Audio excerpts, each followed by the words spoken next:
I'm Amy Jo Martin. Welcome to the Why Not Now show.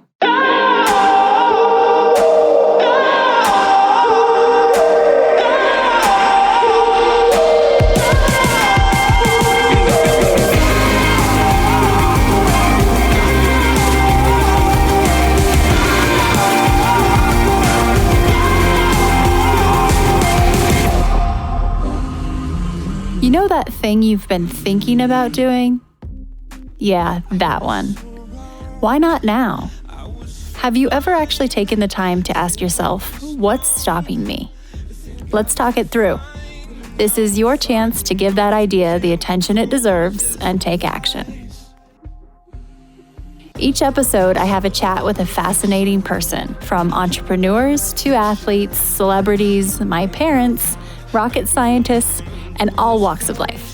We talk through a critical time when they've asked themselves, why not now? We dissect that day or even that moment, step by step. Just let go.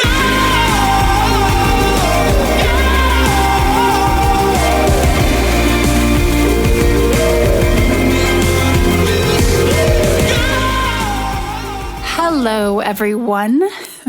This episode is brought to you by my own Why Not Now idea recently. It's my current Why Not Now concept that I'm in the middle of, and that is to declutter my life in order to make more space, more time, more room. And something happened as a result of this. And so I'm going to dive deeper into what happened. But before I do, I want to explain a little bit better of what I'm doing here. So I've just been on a mission to really get more space and time. Becoming a parent and having a lot of different things that I want to do professionally as well has made me look at how I'm spending my days. And so I'm really looking at people, places, and things, virtually and physical world, and trying to figure out what can go.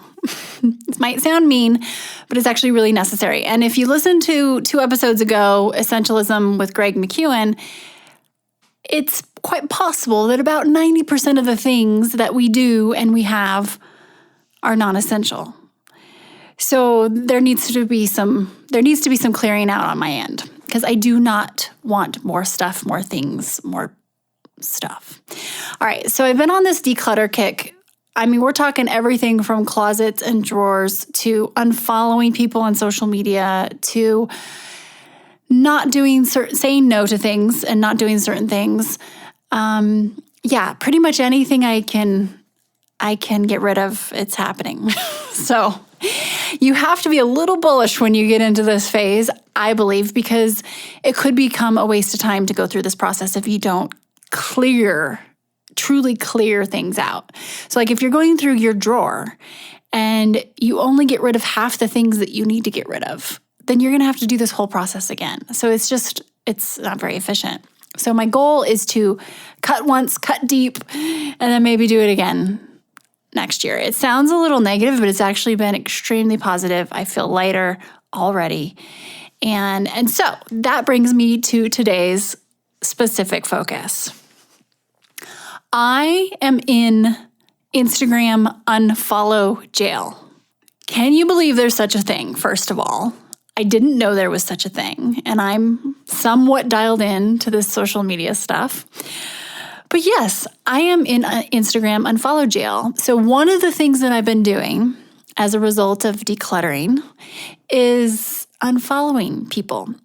You may have heard me say in the past, don't let anything rent space in your head for free. It's valuable real estate. So that quote is from my aunt, who is unfortunately no longer with us. But she was a brilliant entrepreneur, Aunt Kathy, and that quote means a lot to me. I take it pretty literally as well. So with that being said, I thought, okay, how many times have I opened up my Instagram app, because it's just an app, and it controls me? It serves me what it wants to. Yes, of course, the algorithm's going to do that. But I am following people that don't need to be followed because A, we're no longer connected. B, I really don't know them and I don't know why I followed them to begin with. Shame on me. C, I'm sure they're great, but I just don't get value from them in this medium. where I seek certain types of value. So it's not you, it's me type of thing, right? And so I went on a bit of an unfollow spree. And this was a bit of a result of my own fault because I started following too many people. A form of reciprocation. I think for the most part, people are very good and interesting and we connect, right? On some sort of level, maybe they DM'd me and we're having a conversation and I totally dig them. However, that can easily, over the course of years and years and years, grow to be too much. So it's kind of like a drawer, right? You have things in your drawer that you no longer feel are valuable, you're not using, you're not finding value in. So I started unfollowing. And guess what happens? I get a pop-up notification that says you are temporarily blocked. It says, it looks like you are misusing this feature. What? You've been temporarily blocked from using it. We restrict certain content and actions to protect our community. Tell us if you think we made a mistake. And then there are two buttons. There's tell us, and then there's okay. Oh yeah, you better believe I hit the tell us button with a lot of energy behind it. And I was not let out of jail for a while. So I literally could not unfollow anyone else. I was in unfollow jail. And so first of all, what does this even mean? Why is this happening? And there's one sentence. We restrict certain content and actions to protect our community. Okay, so you're telling me that this account that is mine, technically, in terms of it's the account I'm using. I don't own it. I don't own anything on Instagram. Nobody does except for Instagram. But you're basically saying certain content and actions are restricted. So actions meaning unfollowing people? And this is a much bigger conversation than Instagram unfollow jail. You knew it would be. But let's just start right there. It speaks volumes, just the fact that this scenario has surfaced, because it reminds us that we are not in control of anything when it comes to social media. We tackle the most taboo topics on the Why Not Now show. Oftentimes, you're hearing guests share things they've never shared before. In the spirit of things we don't typically talk about, you should know that the Why Not Now show is supported by Poopery, the original before you go toilet spray. It's magic.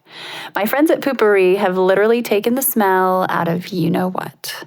This pure blend of essential oils stops bathroom odor before it begins. Visit poopery.com and Why Not Now listeners get 20% off with code Why Not Now. That's all one word. And you can hear the story about Poopery in our interview with founder Susie Batiste. That's Why Not Now episode 28. Poopery is also available at Target. So this isn't news. Hopefully it's not news to you. But with the way things have gone and the way things are progressing and where they're going, we actually have less and less and less control every single day. Because if you think about it, the social media platforms have an economic model. They make money through advertising. Of course, they don't want me unfollowing people, because if I'm following less people, there's less potential for engagement. There's less potential for impressions they could serve me, which means there's less potential for ads that they could serve me too. And so if their stats are going down, that's not a good thing. That means they could potentially earn less revenue, which is clearly not a good thing for a business. And so this kind of took me back to remembering something that happened a few years ago, actually about a year and a half ago. So I've been on Twitter for quite a while, I think 2007, 2008-ish. And I definitely had a following that started growing pretty quickly.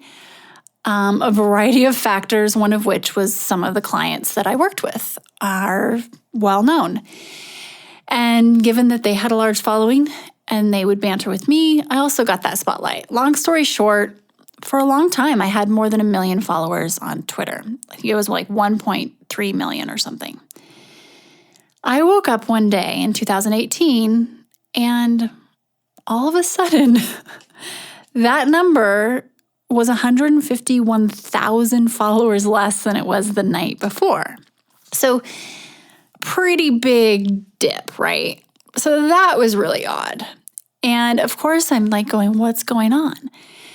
Now, I had seen in the past and definitely experienced situations where Twitter would scrub their lists. They would get rid of lapsed accounts. They'd get rid of bots. I get that. That's going to happen, especially on Twitter. A lot of people jumped on the platform early days, then they maybe never actually used it, and they were never active. So it makes sense for a platform to go through and clean those accounts out. Or if there are bots, same thing. However, 151,000 overnight, that's a little suspicious, a little curious there.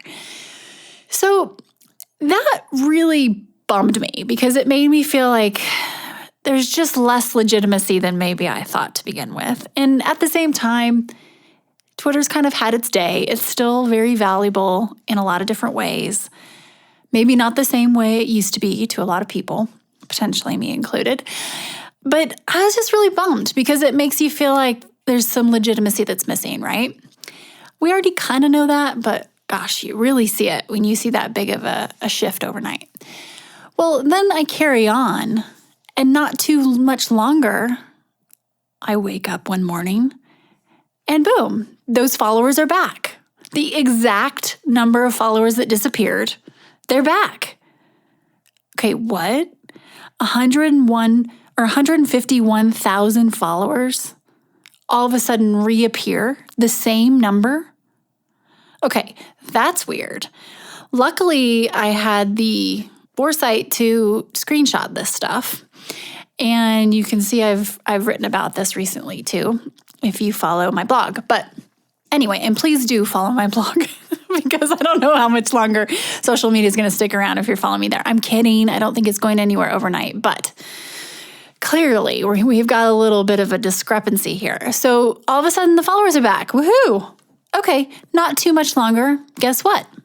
Boom. We're bouncing. We're back down 150,000 followers, the same exact amount. All right. I was pretty bummed, as you can imagine. I emailed Twitter, and I emailed Evan Williams, one of the co-founders of Twitter. And not from Evan, but from a colleague, I did hear, yeah, you know what? We went through and we were just cleaning out our lists. That's nice and all, but twice and the same exact amount, and why did they come back? And yeah, that just does not add up. It makes zero sense. It would have been probably better just to not respond to me because it didn't make sense and it's not valid. So this all brings me to a much bigger conversation around social media. And this is coming from someone who has built companies on the back of social media. I mean, Twitter, Facebook, Instagram, these are all things that have skyrocketed my career. So I'm not talking shit here, I promise. However, the game has changed more and more. I would never say that it used to be 100% innocent. You get enough data going through enough hoses, to put it very simply, and it can't all go at once. So the algorithms started playing a bigger and bigger role as things advanced and as more advertisers hopped on too. So we already know that we're not in control whatsoever of the content we're seeing and being served, and who is seen and being served our content as well. So consuming and distributing. But this is just a little, you know what it is? It's just a reminder that we don't have a lot of control here. And this train is going one direction, right? It's not like all of a sudden we're going to get more control back.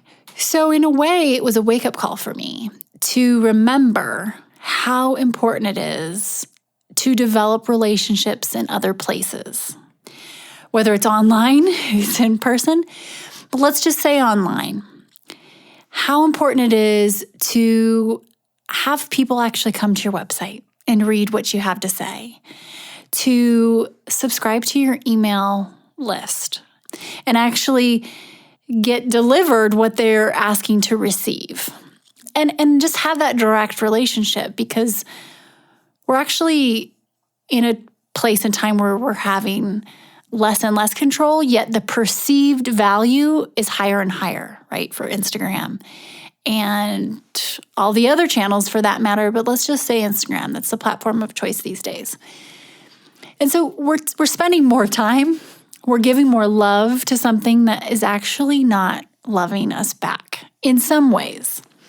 Now, I'm saying this with a caveat because I can say for certain that these channels have been probably the most valuable tool in my business, in my career, in my life, in terms of communicating digitally and just in terms of marketing. When they're used in an innocent way with proper intent and you offer value, 100%. They're extremely valuable. I'm not saying stop using social media. But one of the things that I've noticed is the value of one-to-one direct messages, whether that's Instagram, it's Twitter, it's Facebook, whatever. That to me has been the biggest asset lately. So regardless of what's happening front of house, in your feed, on your stories, sometimes the more important thing, oftentimes, in terms of conversion, in terms of connection, that's happening through direct one-on-one connection with people underground in a direct message, generating leads, converting leads, whatever it is that you're trying to do. So definitely keep that in mind. And this whole scenario kind of reminds me of like a situation where, let's say you're dating someone and you really like them and you're so into them, and then they do something and you find out they're just not as into you. Well, then what do? You, in turn, are probably going to be less into them. So it doesn't mean you have to stop dating them if you don't want to. It doesn't mean you have to stop using these platforms. But I do think it's worth thinking things through and taking a look at how much time do you spend? Who are you following and why? And is this game being played by the rules you thought it was being played by? The answer is no, because you have no control over the rules. All you have control over is how much time you decide to spend and what you decide to share. So, and who you decide to connect with and reciprocate with. So that's kind of my bigger kind of meta, I guess, message from all of this. And we just have to remember we're not in control, but the power is still great in terms of what can be done. And we're blindly putting our businesses, our marketing strategies, our livelihoods for some people into the hands of strangers, and we have zero control. So why do we do this?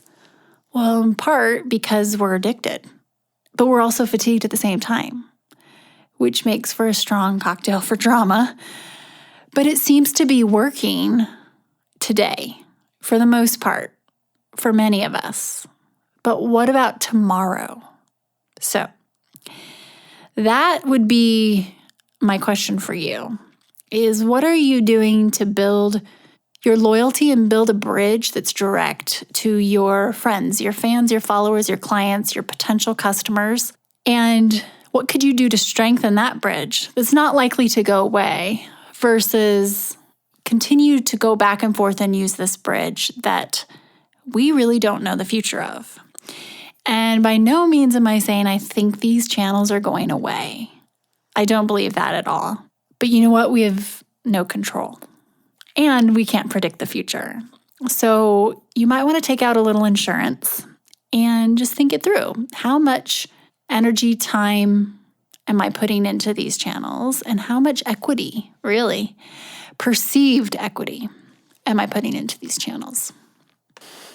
And I'm going to wrap up here with a few tips and things that I learned as I was going on my unfollow spree. And just to kind of bookend this, I'm currently out of Instagram unfollow jail. I've been in it a couple times now. Sometimes it takes longer to get out than others. I'm not quite sure what the rhyme or reason is there, but I always click tell us when I'm blocked. And yeah, it's been an interesting journey. And it's also a really strong exercise in self-awareness to see what goes through my mind when I start to unfollow someone. So I can share how I've been doing it. And I've also experienced a few close friends who are doing the same thing. So I have some collected feedback from us. I will not be naming who else is doing this because it can become a really sensitive thing to unfollow people. I realize this. But I feel we should be protecting our feeds more than we are. So as I go on my unfollow spree, and remember, I was following a lot more people than I feel that I should have been. So maybe it made sense at the time, but it no longer did. So I had a lot of cleaning out to do. And it doesn't mean that I don't like the people or I don't resonate with them. It just means it didn't make sense for me based on what I'm using the channel for. At the time, I reserve the right to change my mind at any time and refollow or re-request. And so this is not a personal thing whatsoever.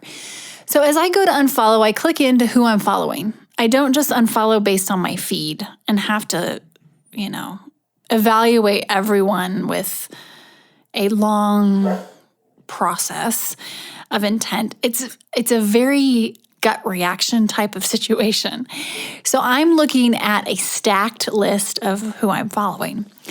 And sometimes there are number goals for me. I'm like, okay, it's time to clear out X amount of people right now in this sitting, hence being put into unfollow jail. It's probably going a little too fast for them.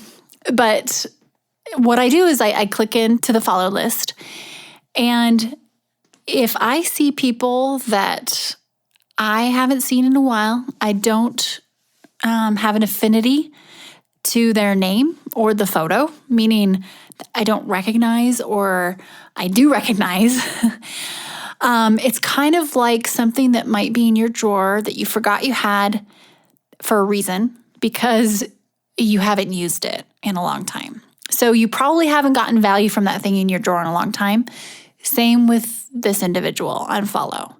There is not a painful, oh my gosh, what are they going to think that goes through my head. However, a lot of the people that I've spoken to who are going through this, they do have a very tough time unfollowing people. And what I try to share is that it is not personal. It's maybe you're following them on Facebook, and that's where you choose to follow more personal relationship people. But you really don't need to justify anything to anyone. Back to that quote, don't let anything rent space in your head for free. It's valuable real estate. If you think about having a finite amount of space, then you might start looking at this exercise differently. Unfollow. Here's another little sneaky thing I learned from Instagram. I'm following people that I know for a fact I've never followed. And I know this because in a lot of cases, they're speaking a much different language than I speak. And they are not someone I followed. And this has happened in batches where I'll be going through my list of follows and there will be 4 or 5 in little clumps where I know for a fact I did not follow them. So, okay, explain that one, right? It's just another big reason to be curious about all this, but that's a little bizarre to me. So you might be following people that you actually never followed to begin with. So there's that. Another thing that you can think about is, let's say you're going through your follow list and you see someone who you get a visceral, physiological, negative reaction to, but you're afraid they'll know if you unfollow them. Or you're afraid you'll miss something that they're doing because you're wanting to keep tabs. Okay, if that's not the biggest glaring reason to unfollow them right there, then I don't know what is. That's just a recipe to drive yourself crazy, and that's just not smart at all. So you must go unfollow those people. If someone comes to mind as you hear me talk about this, please press pause on the podcast and go unfollow them now. We all have those people, and so that's just not smart. That's not smart at all for us to do that to ourselves. So if it's someone that you would not say hello to or ask over for dinner, or I don't know. I'm not saying that everyone you follow, you need to be willing to ask them to go to dinner. But if you don't want them in your physical presence, do not let them in your virtual presence. And the whole, well, I just want to keep tabs on them. Why? That just makes zero sense. It's not wise. Here's just one more reason for me advocating that we should unfollow people and follow less people.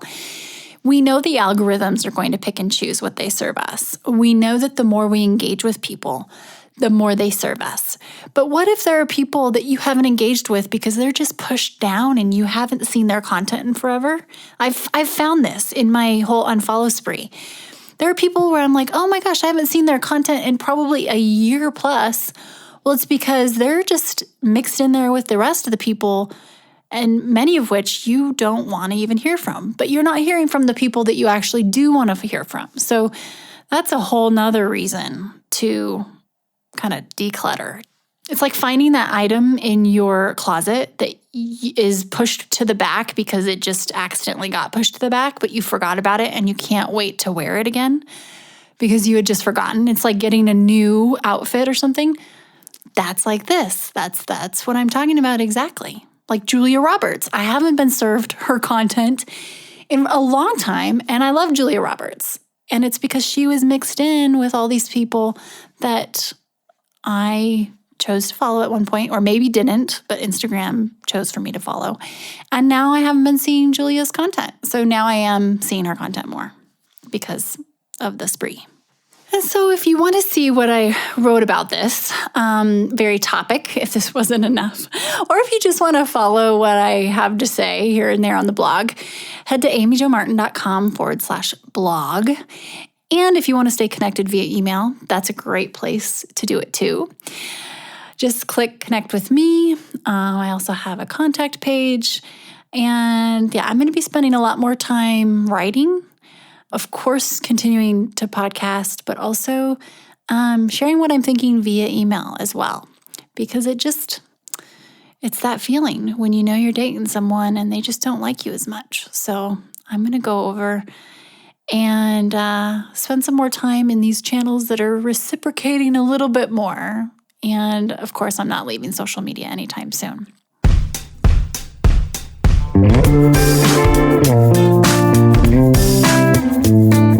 Hey everyone, thanks for listening to the show. Hit me up on social media to let me know what you think. I'm at Amy Jo Martin on Twitter, Facebook, Instagram, and LinkedIn. And I want to hear your Why Not Now moments so I can share them on the show. Just send me a note to whynotnow@amyjomartin.com. For show notes and other offers, you can visit amyjomartin.com/whynotnow. And while you're there, don't forget to sign up for my email newsletter for exclusive content and announcements. A big thanks to Rock Salt Music for all of the tunes by the talented John Coggins. And of course, a hat tip to Richard Brewer for editing and producing the show. I'll see you next time. And until then, why not now?